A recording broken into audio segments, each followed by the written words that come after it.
All right, everybody, let's jump into this first story. We got it from the Huffington Post. You know how much we love the Huffington Post.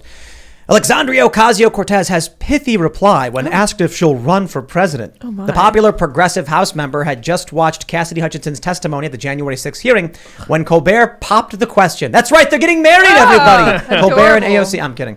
So he asks her, he's like, this is really, really funny because he roasted Joe Biden at the same time. So respect for that. They don't actually show what he said about Colbert. That's funny. He said no matter how many times people ask Joe Biden if he's going to run for re-election and he says yes, they ignore what he says and then ask other people to run. So the New York Times actually ran this article. Check this out. Biden irked by Democrats who won't take yes for an answer on 2024. It's not about taking yes for an answer. It's about how even if you say yes, they're like, dude's brain doesn't work. So they don't think he's going to run anyway. So here's the best part. Colbert's like, I know someone who's going to turn 35 and right before the election. Haha, could it be you? And then she said, listen, we need to focus on keeping democracy for anybody to be president in the next couple of years, she replied. My central focus is helping the people of this country right now. So it's possible. I don't know about that. Well, I don't think she's actually going to run.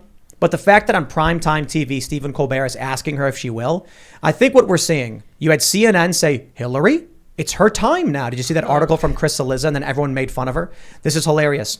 One of her former campaign strategists came out and said her polling is actually, her numbers are, or ratings are worse than Trump's. So he's like, no, Hillary, no, she's not coming back.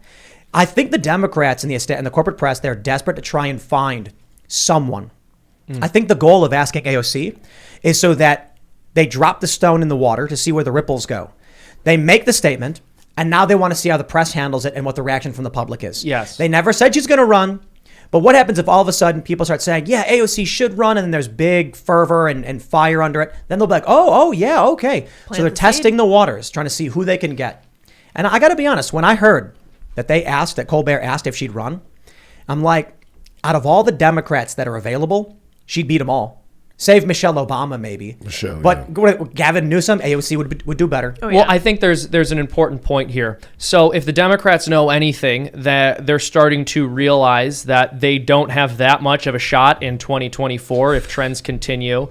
There's not much hope for their party right now. And so it could be possible that what they would plan on doing is putting up some throwaway candidate in 2024 who's anti-establishment and actually relatively popular with their base, so that next time an election comes along, when a Democrat actually does stand a chance of winning, they can go, we tried this anti-establishment person, the people weren't interested, they lost, we're not going to run them. Or they can use this as an opportunity to raise AOC's profile. That too. Right now, she's just a popular House member. She's not a senator. She's not that big. A presidential campaign run where they expect to lose can push her up to a very prominent public space at the national level. Am I in this conversation already? Absolutely. Yeah, jump in. Oh, okay, good. We got to debunk this right now. I can't stand it.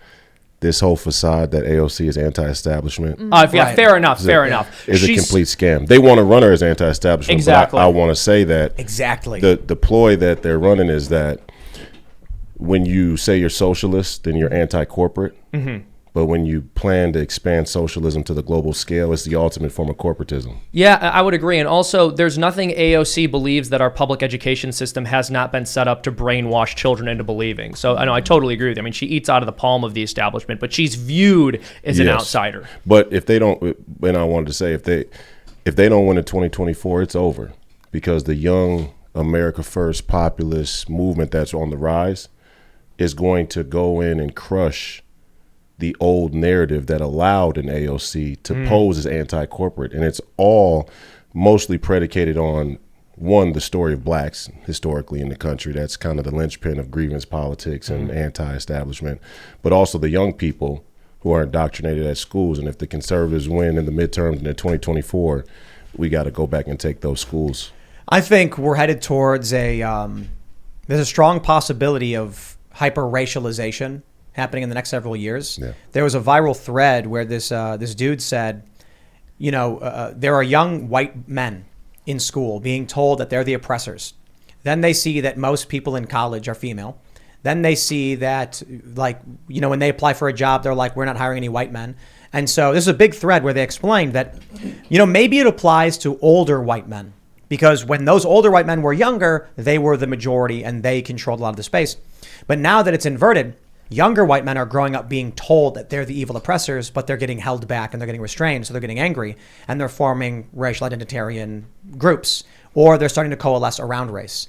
So the left, in pushing this stuff, I think is hyper-racializing everything. 100%. 100%. What they're banking on is that white people are always going to self-flagellate every single time a discussion on racial issues comes up, because that's sort of been the status quo.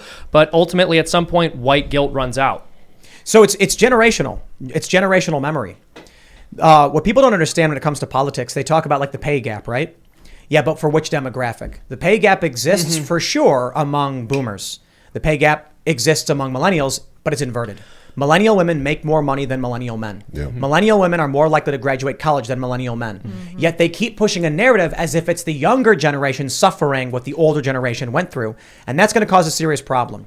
Because in these stories, whether it's about leftist racial identitarianism, creating more white identitarianism, or social issues that were relevant 50 years ago not being relevant today, and then punishing young people today based on the grievances of the past, you're going to raise a generation with an inverted system, which causes oppression, which causes anger and animosity. The only difference is right now, they're telling the young majority, white males, that they're evil and oppressors, and then restricting them. But these young men don't know anything about the civil rights movement. They didn't experience it. They weren't part of it.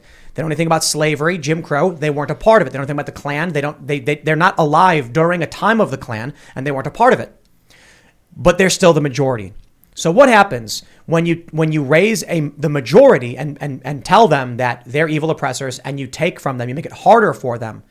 They're going to come out in force. They're going to vote in force. And then it's really going to flip. Its pendulum's going to swing hard in the other direction. Bunch of kids that believe they're evil oppressors grow up to become evil oppressors. No, that's not what I'm saying. Well, that's also going to happen. I'm saying that it's possible. A lot of them do. It's that this 17-year-old white kid is like, you said there's a pay gap. Why do all the women make more money? You said that men are privileged. How come I can't get a job? You said that men are privileged. How come the women are the ones who are graduating from college? Right. How is it me? Because they do not live in the generations past. This thing where people are telling us one thing, but it's not right, like that the economy is doing great when you have like the speaker. It's driving people crazy. It's driving me crazy. It's got to be driving young people crazy because they don't have the context I have, at least the outlet I have for the most part. Not that all of them don't, but I mean, it's got to be driving people insane. That's dangerous. My concern about the entire race conversation that I've been thinking about more recently is the concept of white itself. I don't like it. I totally agree. Well, what do you mean by that? Well, I'm Irish. I'm not white. What I mean is, it's true. There's a bit of a double cross and triple cross when it comes to saying who's white. I mean, Barack Obama was white. Was he? What I mean is, in Europe, let's say, for example, is white. Sorry. Nobody calls themselves white. You're from Spain. You're from Romania. You're from Italy. You're from the UK. You're Irish. Whatever the case may be. In America, we've kind of been the driving force of creating a unified white identity that's an amalgamation of a bunch of European clans that used to oppress and kill each other, and that framework of history gets completely lost on young people. Still do, for sure. Yeah. Russia and Ukraine. But that exactly, yeah. Well, the Russians aren't even considered white in modern. They're Slavs, but Slavics are people of color apparently. They are people of color. Yeah, like our friend Luke. Yeah. So, but it just shows you that the history is something that's lost on many people in its premise. Yeah, I want to make quick a point about this. But just as you mentioned, your problem with the concept of white, I agree. Luke Rudkowski has blonde hair and blue eyes. Yeah. But he's Slavic, so they say he's a person of color, and I'm just like, all right, you lost me, dude. Yeah. No, it's completely absurd. I've said this before. The idea of just like one wholesale white identity erases the different ethnic groups that actually fall under that umbrella. And it's interesting how that definition has changed over time. Historically, in this country, it was basically a label that was used to exclude Catholics. It was all of the people who had white skin but were from Catholic cultures who were considered non-white. So the Irish, the Polish, the Italians. And now today, Irish people are considered white, but Irish people weren't considered white until being white meant you had to apologize for being white all the time. Well, so this is actually the left's argument. That's what it is. Their argument is that white changes. that Italian people weren't considered white. Therefore, whiteness today doesn't really mean the color of your skin. It means like your dominant ideas, your beliefs. social structure. Right. Well, the Washington Post said that I'm far right white nationalist. Now they're going to start calling black people. Serious, they're going to start calling black people who are America first. Larry Elder.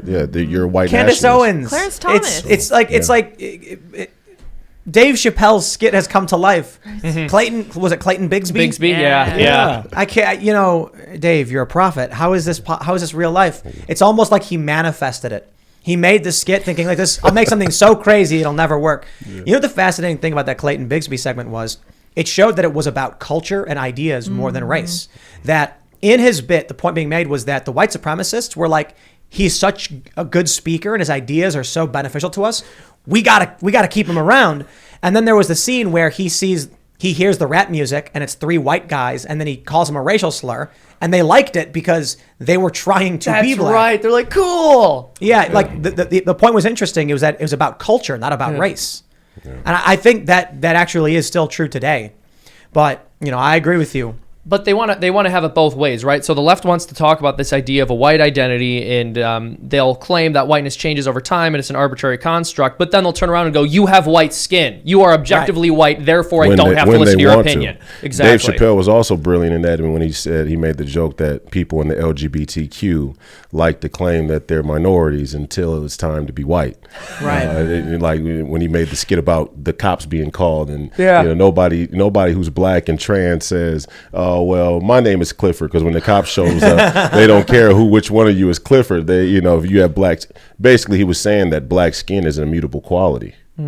And gender identity is not immutable. Yeah, well, so this is something I used to bring this up because one argument that was always made around 10 years ago is that the question of homosexuality and homosexual unions and LGBTQ rights is like the racial struggle of our day. It's the civil rights struggle, and that's completely absurd. I mean, first of all, like there's no in the closet if you're black, right? Like you're just black everywhere. It's completely different. It's completely different, but they want, because it's understood that it's a powerful rhetorical tool because Americans care a whole lot about race. If you want people to be sympathetic to a group of people, you say, look, what's happening to them is just like what happened to black people historically. They mentioned that this is like the civil rights fight of our day. They say things like, Seamus, you would have been on the side of Jim Crow and the slavers, and it's like no, Catholics were not. Yeah, and it's not just that, it's that like we're effectively dissidents to the establishment. We are opposing the established order. Right. You guys are in favor of what Walmart wants. Right. But it's not the civil rights fight of our day because none of it makes sense. Like when Larry Elder comes out and he says, here's what I think we can do for black families, and they go, you're a white supremacist. I'm like, bro, you're a white person calling a black man a white supremacist because you don't like his politics. It's ridiculous. You're not fighting for civil rights. You're just an egotist who doesn't like the fact that your cudgel, racism, doesn't work or make sense. The same thing with Candace Owens. Yep. Black white supremacists. No, neither. They're neither. That's insane. They're just people with ideas you don't like. Well, the people who they think are white supremacists aren't even white supremacists, let alone the black people being white supremacists. But the other interesting historical piece of this that I think paints this cultural appropriation that the LGBTQ movement is doing goes all the way back to the Black Panthers and Fred Hampton. Fred Hampton was the original creator and founder of the Rainbow Coalition. And it wasn't until 9 years after he died that the artist from California took the rainbow icon and used it for the LGBTQ. And what most people don't talk about when they talk Panthers or Fred Hampton or the Rainbow Coalition is that the white organization that was a part of the 3 organizations that made up the Rainbow Coalition were the Young Patriots. And guess what their icon was? The Confederate flag. Wow. They were Southern sovereignists. Let me ask you something. So they decided to change I remember they changed the pride flag and they added a black and brown stripe. No clue what it means. Don't ask me. It's for black and brown people. No, it's not. Well, that's what they said. Yeah. But I'm just like, if this flag is for lesbian, gay, bisexual, and trans, did they add another B to it for black? So it's LGBTQBB, Why are black and brown people in the LGBT flag? Like, what's the Why is insinuation? T well, in the it's so LGBT stupid, flag? right? I don't understand this stuff right now. Well, it's also, I've said this before on the show, but it's the design is so stupid because for like the different sexual identities, they want these different colors of the rainbow to represent something abstract. And it's like, what is the brown for? It's like brown people. It was the black for black people. It's like, wait, why didn't they get creative colors? Why did everyone else get? They added a white triangle to it. Did they really? Yeah, they did, yeah. Learning that the Must be rainbow, for white people, I that the guess. rainbow's from the Rainbow Coalition, which was a multicultural thing, makes a lot more sense. Well, the rainbow was. Well, the Rainbow Coalition was initially Fred Hampton, although the Black Panthers had this Marxist-Leninist philosophical background, Fred Hampton was kind of an anomaly in Chicago, and he had his own, version of the Black Panthers, you could say, and that was the Rainbow Coalition, in which he kind of reoriented the Black Panthers' focus on the working class. And he said that despite the racial issues that do exist in America, there is a greater predation happening on the working class economically. That was the whole motif of the Rainbow Coalition, was the unity of working class whites, blacks, and Latinos. So each color in the original pride flag represented some idea, Yeah. and I think they actually had magic in there. And then they were like, Purple, "We I should, think. we should get rid of the magic from Yeah. this flag." Does that make sense? And then I don't understand. One thing I don't understand is how is there a committee that decides when the flag should be changed? Because one day people were just like, "Hey, we added black and brown," and then everyone started making these flags with the black and brown stripe. Then they were like, "Okay, actually, we're going to put the trans triangle in the side, and we're going to put the black and brown in the triangle instead." And then someone was like, we should put a yellow triangle in there too, and a purple circle. Now all of a sudden those flags are flying everywhere, but who decided that would be the flag? You know what I mean? It's just you just started making it. What is it going to look like in 2 years? Well, the joke is that the trans triangle is pushing the rainbow out. Because it's gradually taking up more and more space. Thanks for checking out this segment from the Timcast IRL podcast. But if you want to check out the full show live, tune in Monday through Friday at 8 p.m. And if you want more special access content, head over to timcast.com and become a member. Your membership helps sustain this company, keep our journalists employed, makes this show happen, and you will get access to exclusive members-only segments of the Timcast IRL podcast, and there's a massive library to check out. So again, go to timcast.com or tune in Monday through Friday at 8 p.m., and we'll see you all there.